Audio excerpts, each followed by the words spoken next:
The CBS Radio Mystery Theater presents...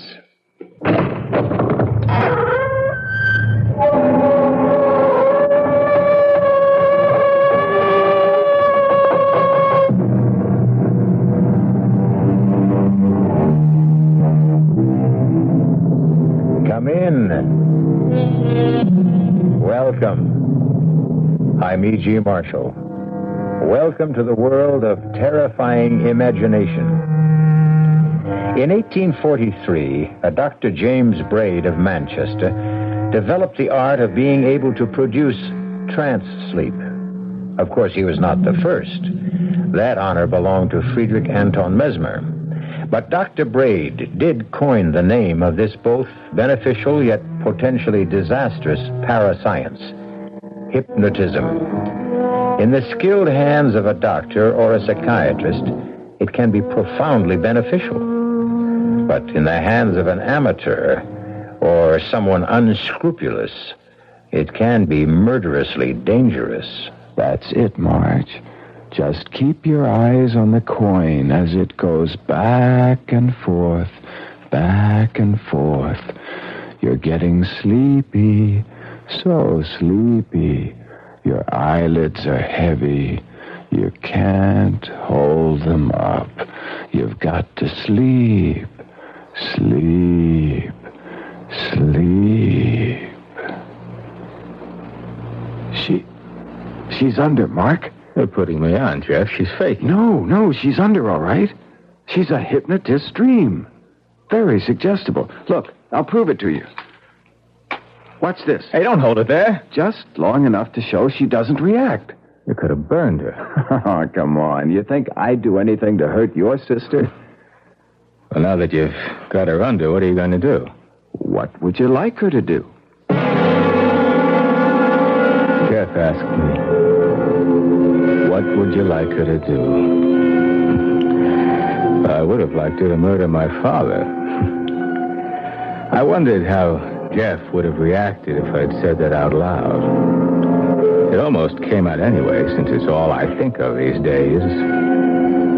How to murder, destroy, wipe out my father.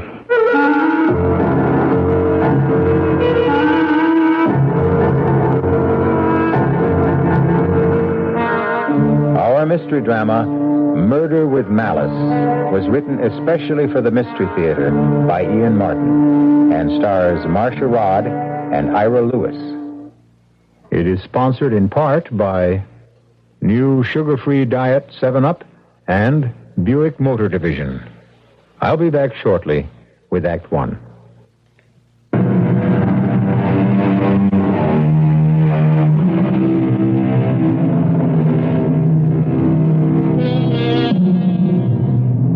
In Principles of Mental Physiology, Carpenter wrote, "The method of producing this state consists in the maintenance of a fixed gaze on a bright object placed somewhat above the line of sight. A light behind the subject shining on the bright object, a coin, a jewel, a small mirror, is very helpful, and a darkened room. Once the subject is in the trance, he or she is open to post-hypnotic suggestion. Luckily for our peace of mind and their father's health, Marge is the subject, and not the bloodthirsty Mark." Ever since I can remember, I've hated my father and feared him. But never more so than these last 2 years, since he killed my mother. I'd like to kill him, but I haven't the guts. What, Mark? Huh? Well, what do you mean, what? What do you want me to ask Marge to do? Don't tell me I'd put you into a trance, too. No, Look, what sort of thing can I ask? Anything within reason. I mean, she won't do anything to hurt herself, or to hurt someone else, or steal, or anything that goes against her natural instincts. Let's keep it simple. You know what you ought to ask her to do? What? Marry you. She's got a chance to shake this scene and have some kind of decent life of her own and get away from that monster upstairs and And she won't take it. She loves her father. That murdering... Hey, come on, take it easy, Well, he Mark. killed my mother. It was a car accident. He was going 90, and he was drunk when they crashed. It's a miracle anyone came out of it alive. It's a pity it had to be him. He got off lucky. Lucky? A shattered pelvis? Condemned to drag himself around on canes for the rest of his life? I hope he never knows a moment when he's not in pain. Hey, Mark. Come on, let's knock it off. I want to bring Marge out of the trance. Well, wait a minute. We've got a bet going here. You claimed you could prove post-hypnotic suggestion, didn't you? Yeah? Well, suppose you... Damn, that grandfather clock drives me crazy. Old man's pride and joy hasn't missed a chime since the day he was born. Did it wake Marge? No. She'll stay under till I bring her out of it. What were you going to say before? Well, suppose you were to tell Marge to hit up the old man for $5,000 tomorrow at breakfast. Would she do it? Well, she might if she thought it was justified. Well, tell her I need it to pay off some debts. Do you? What's the difference? She won't get it. No, Mark, I'm sorry. No go. No, if you want Marge to try to get money for you, you ask her directly, when she's fully conscious. Like I figured, the two of you are just putting me on. Oh, no. No, I'll prove that to you. Marge? Yes? I want you to do something for me. Tomorrow morning. All right. What time's breakfast? 9 on the dot. Another of the old man's fetishes. Okay. Now, Marge, I want you to come down and be at the breakfast table at 2 minutes to 9 tomorrow morning. Then, when the clock strikes 9, on the last chime, no matter what's going on, you will say, "Hickory-dickory-dock. The mouse ran up the clock. The clock struck 9, and I feel fine. Hickory-dickory-dock." And you won't remember you said it. Will you do that? Yes? I won't forget. No? You've been having a nice rest. But it's time to wake up and feel refreshed and relaxed. You will wake up when I say now. Now. I feel as if I... What are you staring at? The two of you. Jeff, did it work? Mm-hmm. What, you really put me under? About 10 minutes. Oh, that's scary. You know, why, if you can make me draw a blank like that, you can make me do anything. Oh, no, don't worry. I couldn't make you do anything you didn't really want to. I should hope not. Where did you learn this handy little parlor trick? I once took some courses in parapsychology. Do you feel relaxed, Marge? Is your headache gone? I have to admit I do. And no headache. I really feel as if I'd had a whole night's sleep. You're a master magician. No, anyone can do what I did, provided he has the right subject, and that person is willing. Not that I'd advise it, though. It's a dangerous thing to fool around with. But, your friend uses it in his practice. Dr. Frank? Oh, yeah. Occasionally, if it's indicated. Actually, he's relatively conservative for a psychiatrist. I don't need him. Well, honey, I'd like to see you get rid of those headaches. I'm not a candidate for the couch yet. Well, I guess I'll hit the sack. Thanks for the fun and games. Good night. Night, little bud. Night, Mark. Little brother? Didn't you ever know? I was the first twin to arrive. It's only one of Mark's resentments. He's the one who really needs analysis. Marge, Mark's problems are his own. Yours are something I want to see solved. I don't know why you waste your time with me. If I had any sense in this mixed-up noodle of mine, I'd marry you, have 4 children, and live happily ever after. But I just can't. Because you feel yourself tied to your father. I can't leave him alone, Jeff. I love him. I think, for your sake, Jeff, you'd better forget me. Will you do me one favor first? Will you just go to see Dr. Frank for a few visits? You think I'm that bad off? Well, Marge, you've been pretty mixed up ever since the accident. I know. Okay, Jeff. maybe you're right. Let me think about it, and maybe I'll call your Dr. Frank tomorrow. Tomorrow? What is it, Jeff? Nothing. It isn't important. It'd be more complicated to undo than to do now. I'll call you then and explain.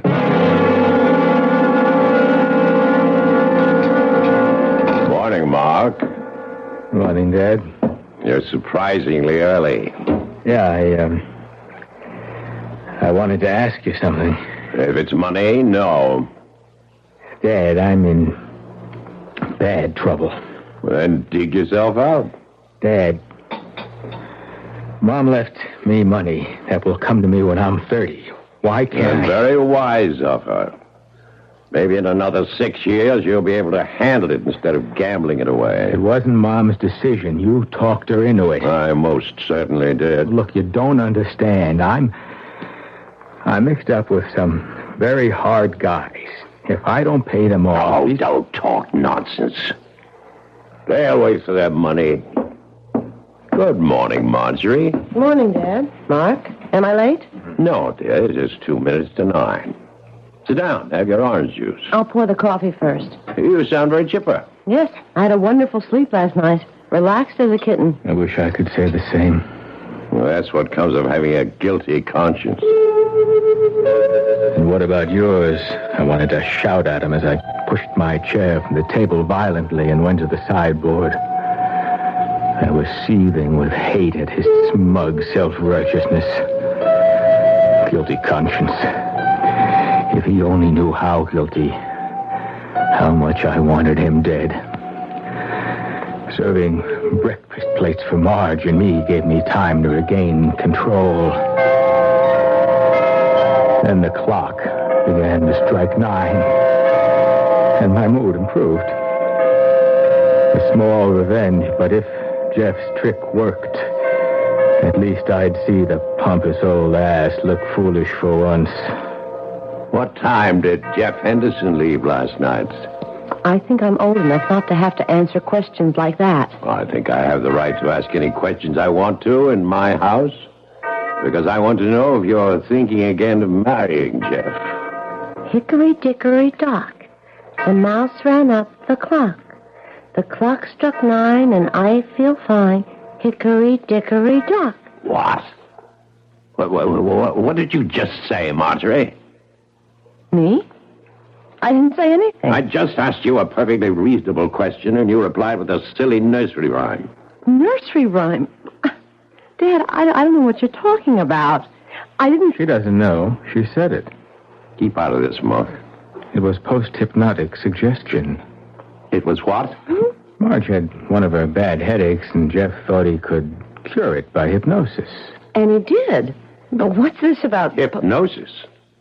Marge, I must say I didn't think you'd be this foolish. Now, I don't want Jeff Henderson in this house again. Dad, I'm the one the trick was played on. Where's your sense of humor? I haven't had any sense of humor since I lost your mother. No, don't help me. I don't need anyone. I can manage by myself. I don't expect it from my son, and I don't ask it from you, Marge. Dad, Oh, let him go, Marge. He's only looking for sympathy. Why do you have to be so hard on him, Mark? Because I hate him. I always have. Mark, he's our father. I love him. Well, maybe we're not... What do they call us? Enzygotic twins, after all, huh? I mean, I guess we came from 2 different eggs because the only thing I want him to be is dead.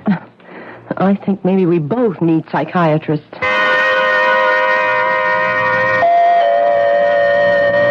I'll get it, Williams. Yes?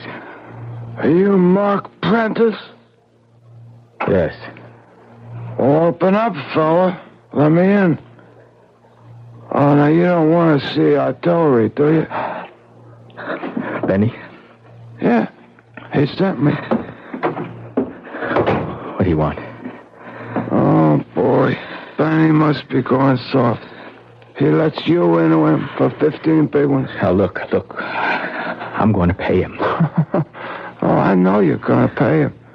But when? Like, what's on account? I haven't got anything right now, but Benny knows that I come into my own money when I'm 30. You got 2 weeks, fella. 2. For whole account. Otherwise, a couple of broken legs, a little treatment around the kidneys, you carry the rest of your life. And we'd still be waiting for the payment. You get the message. I'm scared. And I've never been so scared in my life. And I'm caught. They mean business. And I'll never change my father's mind. I'm going to have to kill him. But how? How?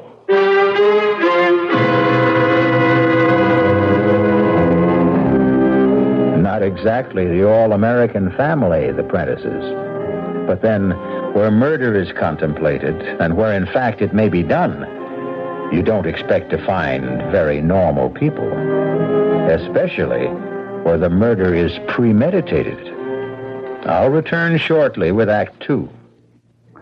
The WBBM News Time, 10:52 in Chicago now at 69 degrees.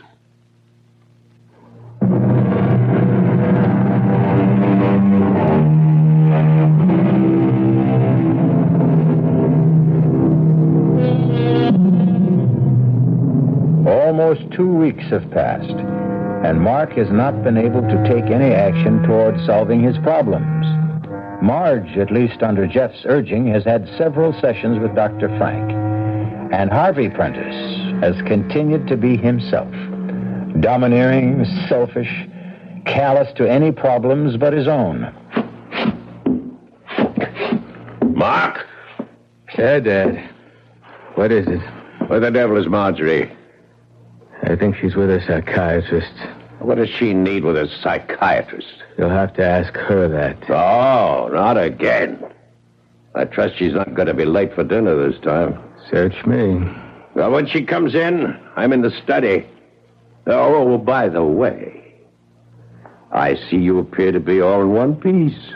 No bruises, no damage. Did you pay off your debts? No. Well, I told you nothing would happen. I've got 2 days left to come up with the money. Look, Dad. No. Not from me. Do you know that I'm scared to go out of the house? Has it ever occurred to you that you should and get a job? That's the way to pay your debts off. I couldn't pay my debts off with any job I can get. Perhaps you should have thought of that before you ran them up. Oh, it's easy to hate my father. And even the fact of murdering him would not be all that hard. It's just how to do it without being found out. It never occurred to me that my sister might provide the answer. Marge! Jeff, what are you doing here? I knew you had an appointment with Dr. Frank. I have the car, so I thought I'd wait and drive you home. I don't feel like talking, Jeff. Marge, I haven't seen you in almost 2 weeks. You won't even answer my phone calls. Are you mad at me? Not exactly. Is it that silly stunt I pulled with that post-hypnotic suggestion? No. It's ever since that evening. I know. All right. Let's get in the car and you can drive me home. Sure.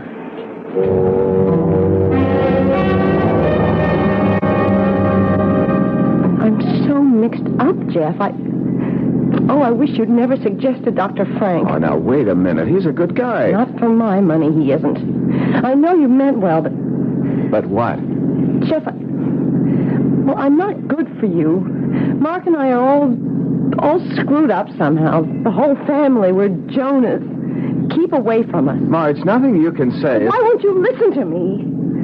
I don't want to see you anymore. I can't. There's nothing to explain. I have such a headache. Well, maybe I ought to stay and give you another hypnotic treatment. No. Nobody else is getting inside my head anymore but me. Please, let's just make this goodbye. I don't want to see you again. Marge, wait a minute.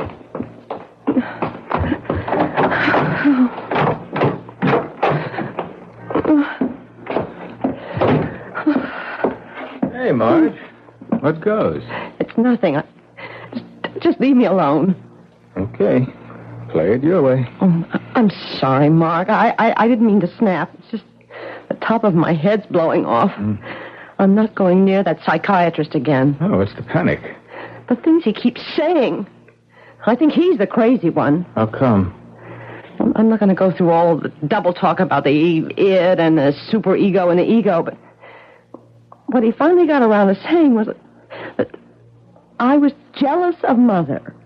And because Dad put her first, I hated him and wanted him dead. Well, he's got the wrong twin. But how could he say such a thing to me when I literally gave up Jeff to take care of Dad? Search me. I mean, honestly, I thought an Oedipus complex was strictly from the ancient Greeks and for doctors talking to each other.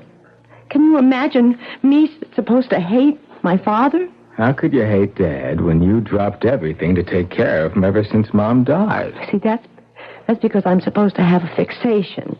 And it's only guilt that holds me back from destroying him. What? He says that deep down in my subconscious or whatever, I really want to commit murder.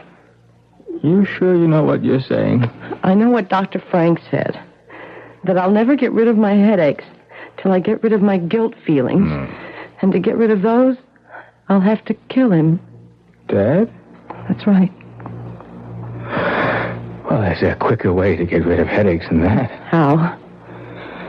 We'll get old Jeff back to hypnotize you again. No. Jeff and I are through. I told him that tonight.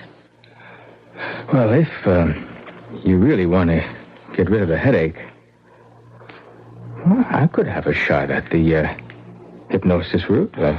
Jeff said anyone could do it. No, thanks. I'm taking my headache to bed. I won't be down for dinner.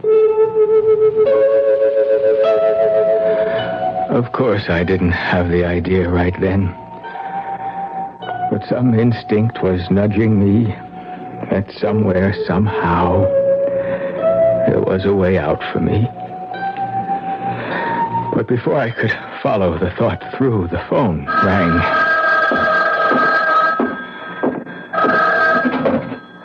Yeah, hello? Hello, Mark.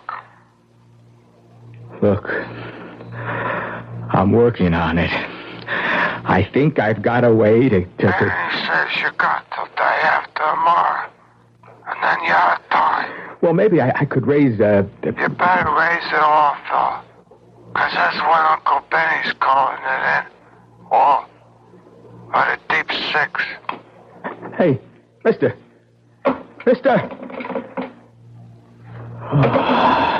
Who was on the phone, Mark? Someone for me, Dad. Did I hear your sister come in? Oh, yeah. Yeah, a few minutes ago. Well, did you tell her I wanted to see her in the study? No, Damn it, face me when I talk. Why not? because she didn't want to see you. She wasn't feeling well. She went up to bed. Before dinner? She said she didn't feel like eating. And neither do I. What's the matter with you? I'm scared, Dad. That's what's the matter. I'm scared so bad I'm sick. Why? That was some hard guy on the phone. Benny's man. Who's Benny? The man I owe money to. Look, you've got to let me have it. No. You don't understand. If I don't come up with it the day after tomorrow, they could kill me. Don't be ridiculous. All I'm asking is to give me my part of the money that Mom left. Marge got hers. Marjorie could be trusted. You cannot. Please. I'm not your mother, Mark. You haven't got her around to bail you out anymore the way she used to. This time it's your problem and no one else's. The only way you'll ever get any money out of me beyond living expenses is over my dead body. The only way I ever wanted it from him. Over his dead body. And suddenly, at last, I could see the way to do it. Dinner was eaten in stony silence. Just the two of us. After it, my father went back to the study for coffee and brandy. I sneaked upstairs to to my father's bedroom, which had been my mother's, too, and searched quickly through her drawers to find what I wanted.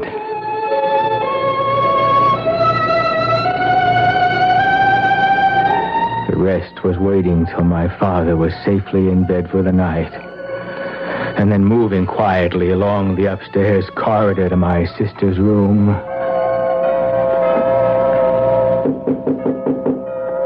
Who is it? Mark. May I come in? I suppose so. I knew you were up. I saw the light under the door. Dad came by to say goodnight an hour or so ago. I couldn't get back to sleep. What time is it? The witching hour. Midnight. Do you mind if I sit on the other bed for a moment? It's all right. My bed light in your eyes? No. It's just fine. How's the headache? Splitting. I wish I had some magic remedy. I'd just like to go to sleep tonight and never wake up again. No, you don't mean that. I do tonight. What's that swinging in your hand? That's a memento from better days. Remember, it's Mom's tick-tock watch. Oh, I haven't seen that in years. It's still so shiny. Where'd you get it? Oh, I've had it a while. Remember how when we were kids, she used to put us to sleep with it? The tick-tock watch. Tick-tock, tick-tock, back and forth. My eyes used to get glued to it. Tick-tock, tick-tock, back and forth, till I began to get so sleepy. So sleepy. So sleepy. Sleep, Marge. Sleep. Keep your eyes on the watch. Yeah, your eyelids are getting heavy. Heavy. So heavy. You've got to sleep. Sleep. Sleep. Marge. Marge? I can't believe it. She can't feel the flame. Marge, you're asleep. But you can hear me. Yes, I hear you. Who am I? You're Mark. Am I your brother? Yes, Your twin? yes, Do you know our father? yes. How do I feel about him? You hate him. How do you feel about him? Marge, I asked you. How do you feel about him? I hate him too. Would you like to kill him? Yes. I've always wanted to. I want to kill him. I could hardly believe my luck. And just in time to save my neck. The perfect weapon for the perfect murder. My sister. But did I dare to use it? To hurt her instead of being hurt myself? What would they do to her? What would happen to her if I did what I was planning? And would it even work? What were the odds on the biggest gamble I would ever take in my life?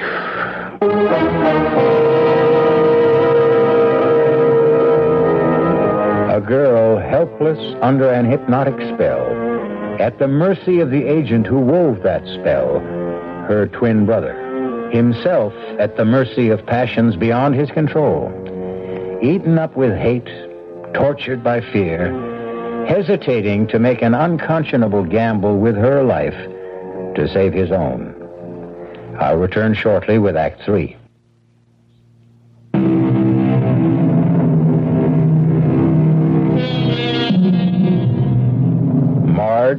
was still, her eyes wide open, but unseeing. Alongside, her brother Mark sits, his mother's watch still swinging its pendulum arc in his hand, unnoticed as he wrestles with the conscience which holds him back from this ultimate gamble. The gamble? Can anyone under hypnotic influence be induced to commit murder? If she killed, they'd never do anything to her.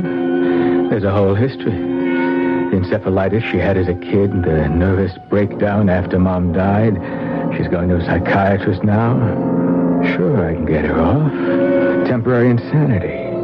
Yeah, that's it. Only will it work? What was it Jeff said? She won't do anything to hurt herself, or to hurt someone else, or steal, or do anything that goes against her natural instincts. Natural instincts. What does that mean? Doesn't it mean what we really feel deep inside, even if we don't know about it? It's a gamble. But the odds aren't bad. It's Mark, Marge. Can you hear me? I hear you. Remember a couple of weeks ago when Jeff was here and we got off on the hypnosis kick? Yes, I remember. And what started it? I don't know. I think, yes, talking about being kids. Remember how even then Jeff was into the psychic bit? Yes. The funny cards and guessing and trying to reach each other's minds. And who was the best? We were. Why? Because we're twins. Twins go together. Remember how we always liked the same things? Mocha ice cream and rare hamburger, buttermilk, crazy things nobody else liked. We liked, just like we hated. What did we hate? You know. Coffee, half and half, hot dogs without relish, people who lie or cheat or murder. Murder? Like Dad. He killed Mother, didn't he? There was an accident. He was too drunk to drive the car. Didn't you hate him after the accident? I don't know. Don't you hate him now? Yes, I hate him. Would you like to see him dead? Would I? I would. And we're twins, remember? Yes, twins. We always think alike, right? We always think alike. I want to kill him. Don't you? I want to kill him. Then listen. Tomorrow night, he'll go to bed early. He'll be fast asleep by 10 o'clock, you understand? Fast asleep by 10 o'clock. I can promise you that. I won't be here. But when the grandfather clock strikes 10, you're going to go to the dining room, right? When it strikes 10, I go to the dining room. In the sideboard drawer. You know which one. His dad's carving knife. The one he keeps honed to a razor's edge with the sharp point, remember? I remember. The carving knife. Right. And then go to his bedroom and plunge it into his chest. Listen to me, Marge. You'll be doing what you always wanted to do. You'll never have headaches anymore because the guilt will be gone. You'll be destroying him just as you've always wanted to do. Killing what you hate, what I hate. Killing all the hate in our hearts. You understand? When the clock strikes 10 tomorrow night, I'm to get the carving knife and take it upstairs and plunge it into Dad until he is dead. And when you wake up in the morning, you won't remember any of this. I didn't sleep much that night, and next day was an endless nightmare. By the time dinner was over, I was a wreck. But the real strain was just beginning.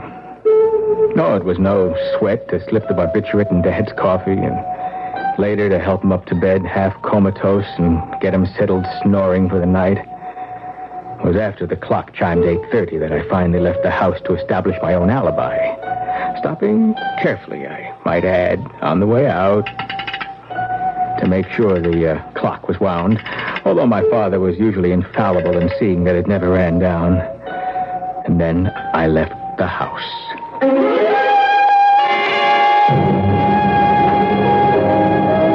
Hey, Mark. I'm sorry I'm a little late. Oh, just glad you're here. Have you eaten? Yeah. You? Oh, long time ago. I ordered some setups. Scotch okay with you? One drink. Just thought we might have a talk together. What time is it? Around 5 or so to 9. Well, what you want to talk about? Marge. Well, that's my favorite subject. You aren't the bearer of good news by any chance? Good news? Well, that she's changed her mind about me and I might have some kind of a chance with her? That's something we might discuss, Jeff. Let's have another drink first.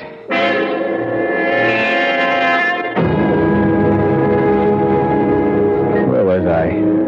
Don't you think you should go a little easy on the drinking, Mark? Hey, if I want to get drunk, I'll get drunk. Not with me, Buster. All right, okay, so I'm sober. Where was I? You were trying to explain something about your sister, which is the only reason you're holding me. Oh, yeah, Marge, yeah. You know, you don't stand a chance as long as Dad's around. Yeah, I'm aware of that problem. Well, supposing it suddenly didn't exist anymore. What time is it? About 9:30. Look, supposing there wasn't my father. If that's your only question for the evening, maybe we ought to order another drink.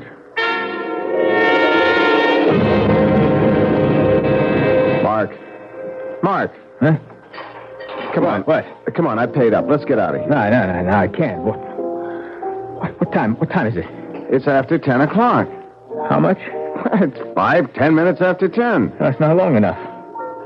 I gotta stay here a while.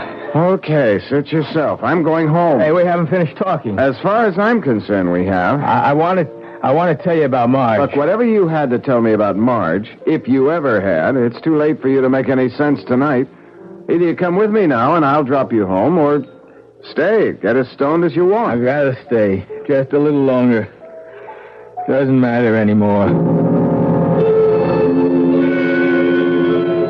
My hands, my feet, everything seemed like lead from the moment 10 o'clock had passed. Before I'd been fired up, nervously tensed, hard put to act normal. Now the drinks meant nothing. I wanted to call it all back. I stumbled to my feet. I rushed out of the bar. In the cab back to the house, I had all sorts of fantasies. Sometimes when the clock got overwound, it would stop. If it hadn't struck 10, maybe my father was still alive. And the other fear, how did I expect my amateur hypnosis would work?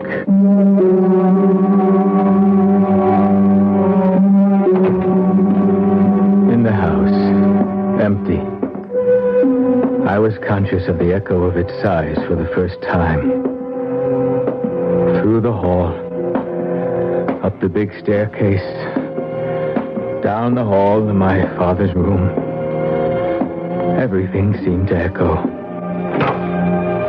Carefully, I opened the door to my father's room and listened. No sound. I went in. I looked at my father where he lay, lit by a lamp on the far wall over the dressing table. The first thing I was conscious of was that he was breathing.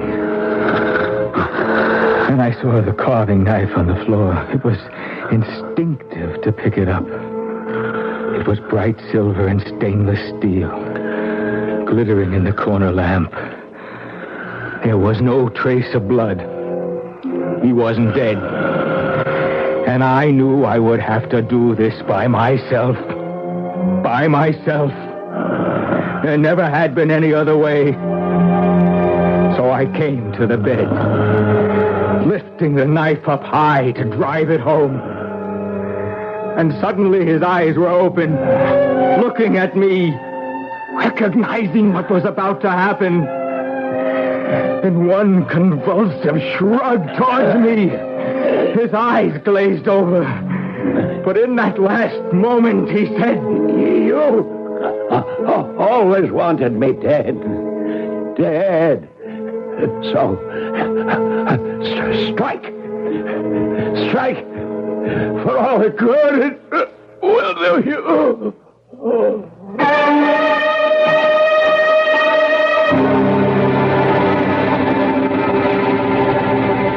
So he's dead, as you wanted him to be. I don't have to listen to you. Oh, yes, you'd better listen to me. What you tried to do to your sister is beyond belief. She hated my father as much as I did. Your thumbnail psychology is about as successful as what you know about hypnotism. Oh, you put Marge to the acid test, and your hypnotic suggestion worked just as you planned it, up till the last moment. How do you know? Because your sister ran to me for help. At the last moment, she couldn't force herself to turn against love. Not for this one man, or me, or you, but just the fact that she was human and normal, and hate was no part of her, but love was. So she dropped the knife and ran to you. Well, you dropped it too, didn't you? When it came to the test, you could no more strike than Marge. Could you? I'll never know. He died before I had the chance. A massive stroke had caused my father's death before I had a chance to kill him. But if I wasn't guilty in fact, I certainly was in intention. And to achieve his death, I would have tried anything within my power. I was lucky to get off scot-free, I thought. And I directed my entire estate be left to my beloved daughter Marjorie, subject to all the provisions to protect it and her from my son Mark, to whom, with all my heart, I leave nothing, not 1 cent.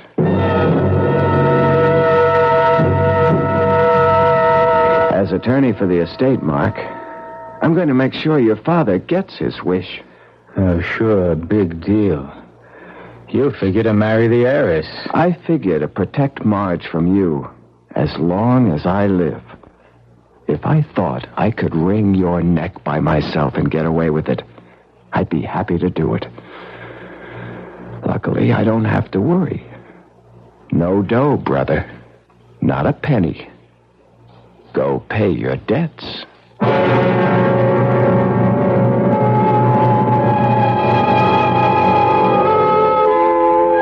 Can one be hypnotized and led to kill? Certainly not from tonight's story, and highly doubtful, if not impossible, no matter who the subject might be. But just in case, I hope we have all learned that it is nothing to meddle with for the uninformed. Like all special areas in life, it should be used by the expert, only in cases of special need. I'll be back shortly.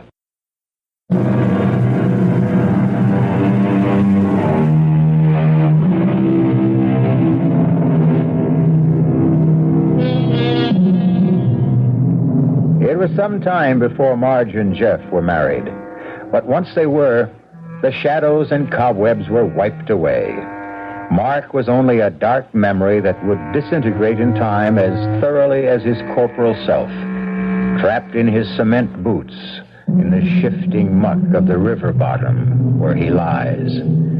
Who sows the wind must reap the whirlwind. Our cast included Marcia Rodd, Nick Pryor, Ira Lewis, and Stotts Cotsworth. The entire production was under the direction of Hyman Brown.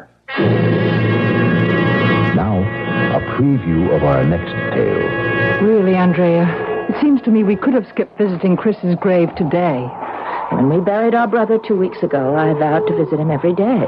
And that's what I'm doing. But you can't go on doing this the rest of your life. Yes, come once a week or once a month. Well, you know what that would lead to. Coming not at all. No. I love Chris more than anyone else in the world, and I'm... Who's that? Someone. A man. Standing beside Chris's grave. I don't see... Oh, yes. A man standing with his head bent as if he were praying. Shh. He's raising his head. He's turning towards us. Sybil. Oh, Sybil, my God. My God, it's Chris. Radio Mystery Theater was sponsored in part by Anheuser-Busch Incorporated, Brewers of Budweiser. This is E.G. Marshall inviting you to return to our Mystery Theater for another adventure in the macabre. Until next time, pleasant dreams.